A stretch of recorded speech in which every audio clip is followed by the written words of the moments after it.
Is the amendment agreed? When is it proposed to take second stage? Next Tuesday. Next Tuesday. Is that agreed? No. They voted for the amendment order of business. It's very historical, and thank you very much. Thank you. Now we move on to item 1, statements on the diaspora.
Statements on the diaspora. A pleasure in calling on Minister Kennan.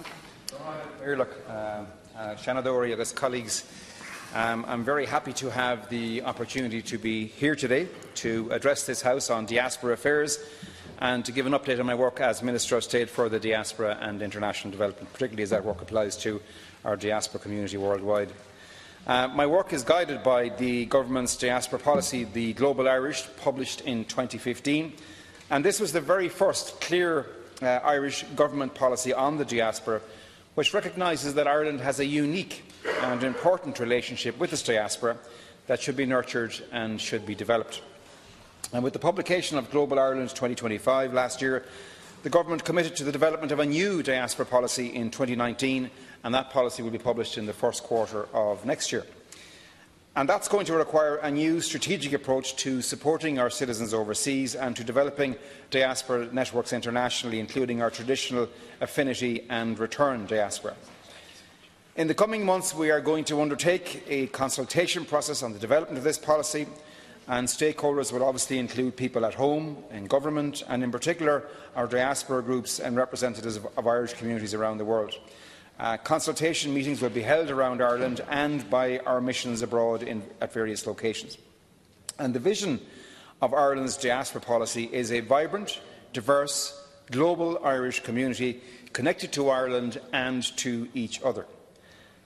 To work towards this, the main aims of Ireland's diaspora policy have been to support Irish communities wherever they are, to help Irish people and Irish communities to be more connected to Ireland and to each other, and to help Irish people maintain and develop their sense of Irish heritage and connection to Ireland. And that's a vision that I wholeheartedly ascribe to, and during my time as Minister for the Diaspora, it is a vision that I have seen lived in Irish communities across the globe, whether they be the oldest and most established in America or in the newest and fastest growing in places such as the Gulf states. And our engagement with this global Irish family is underpinned by an attitude of care and respect, and this is articulated through the Government's Immigrant Support Programme.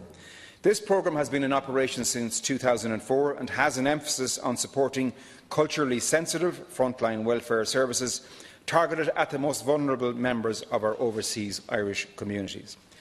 In addition, support is also provided to a number of community and heritage projects which foster a greater sense of Irish identity, as well as strategic capital projects for these communities. Funding is also provided for projects which support business or other networks. In recent years, the Immigrant Support Programme has also facilitated a wider geographic engagement with Irish communities. In addition to the traditional areas of immigration such as Britain, the US, Canada and Australia, funding in recent years has been granted to Irish community organisations in Europe, in Asia, in Africa and the Gulf states.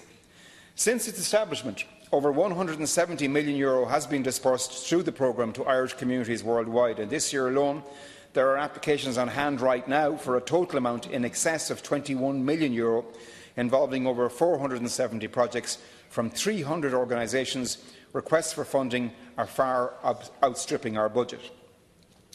And I have seen at first hand the significant impact that the Emigrant Support Programme can have on Irish communities and Irish organisations around the world. Funding made available to Irish organisations unlocks a whole new world of engagement and supports the continued flourishing of Irish culture, Irish heritage, sport and identity far beyond these shores.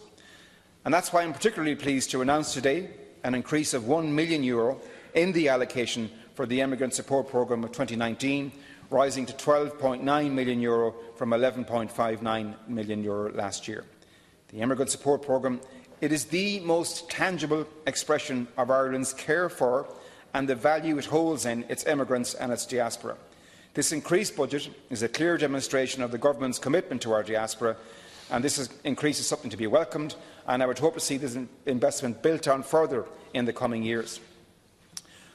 With a programme like this, we are able to articulate the Government's position that our diaspora is a group that we cherish and seek to support as part of a continuing relationship, rather than a resource which can be harnessed. Only in this way can we truly develop two-way engagement and live up to our constitutional ideal, whereby the Irish nation cherishes its special affinity with people of Irish ancestry living abroad who share in its cultural identity and heritage. And that special affinity has grown and evolved as we have developed our diaspora engagement in recent years. The diaspora policy itself sets out a role for evolving engagement and commits the Government to meet changing needs in changing times. One of the ways we are evolving is in exploring new ways to increase practical engagement with and meet the expectations of our diaspora. In recent times, this has taken the form of examining the potential to extend voting rights in presidential elections to citizens resident outside the state. And I am pleased that we have been able to make progress on this issue, and senators will be aware that the Government has now decided that the question that will be put to the people at referendum is whether to extend voting rights in presidential elections to citizens outside the state, including in Northern Ireland. The Taoiseach further announced in the Dáil that this referendum will now be held at the end of October this year. The proposal to extend voting rights to citizens outside the state is a proposal that I have long been in favour of. The extension of voting rights in presidential elections to citizens outside the state is an important recognition that the President of Ireland is a representative, not just of our country, but of all Irish people. It is also an important statement to our citizens abroad and in Northern Ireland that we value them and we value their connection to Ireland. It will be an important statement of the value we place on our diaspora. This referendum also demonstrates that at a time of much change, Ireland is and will continue to be an open, progressive and outward-facing country that values its citizens all over the world. Ideally, we will have a campaign on this issue which will provide an opportunity to bring together Irish communities at home and abroad, and I am hoping that my colleagues in Shannon will become actively involved in that campaign. I will be campaigning and advocating strongly for a yes vote as an expression of the value we hold in our citizens overseas and as a recognition that they continue to represent a part of our nation, notwithstanding that they reside outside our state. In conclusion, senators, my work as Minister of State for the Diaspora and the work of my department to engage with the diaspora is hugely varied. I have not touched on other areas such as the support we give to the GAA, who do extraordinary work in developing our games abroad and indeed in community building abroad. The Presidential Distinguished Service Award for the Irish abroad, recognising those who have made an extraordinary contribution to Irish communities worldwide. The Centenarian Bounty and a range of other projects and pilots which we undertake to improve and increase our engagement with our diaspora. The breadth of that engagement is ongoing, and it is something that I have not fully realised before assuming this role. Only by working closely with my colleagues in the Department of Foreign Affairs and Trade, and by visiting and meeting Irish diaspora communities and groups around the world, have I come to see the array of activity, of innovation, communication and connectedness that is really out there.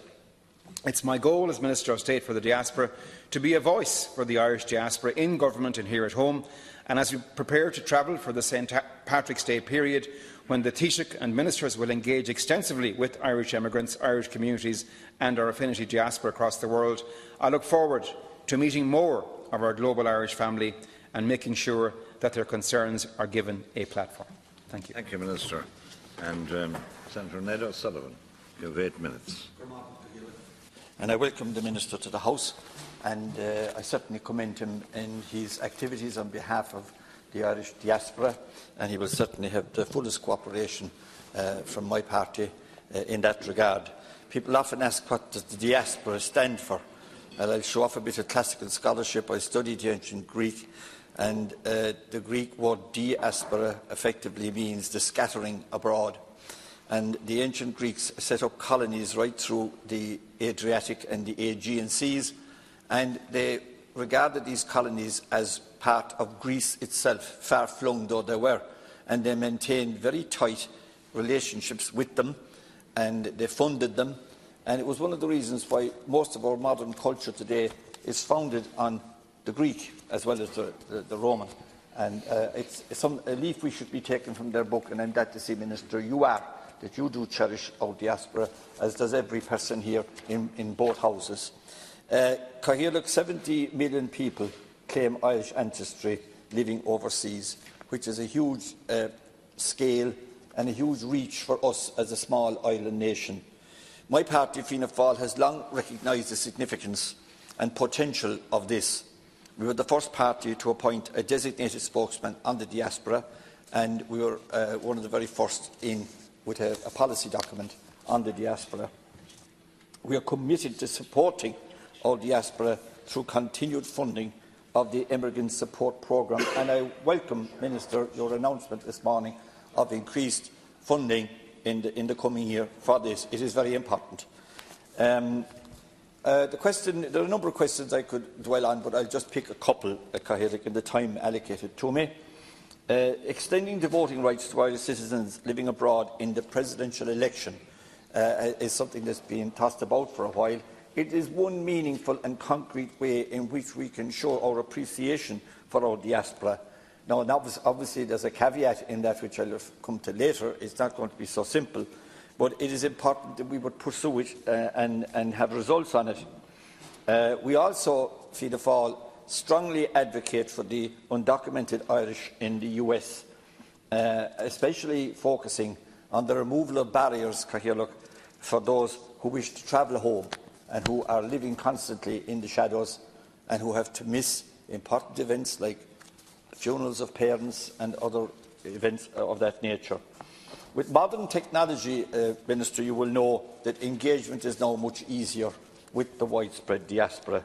And there's a dividend in this engagement for the diaspora themselves, who obviously cherish and regard it as an important part of their lives, the Irish connection. And of course, there's a huge dividend for us as a small nation, economically, socially, culturally. What diplomatic corps in the world has the advantages that ours have, with Irish people and people claiming Irish descent all over the world?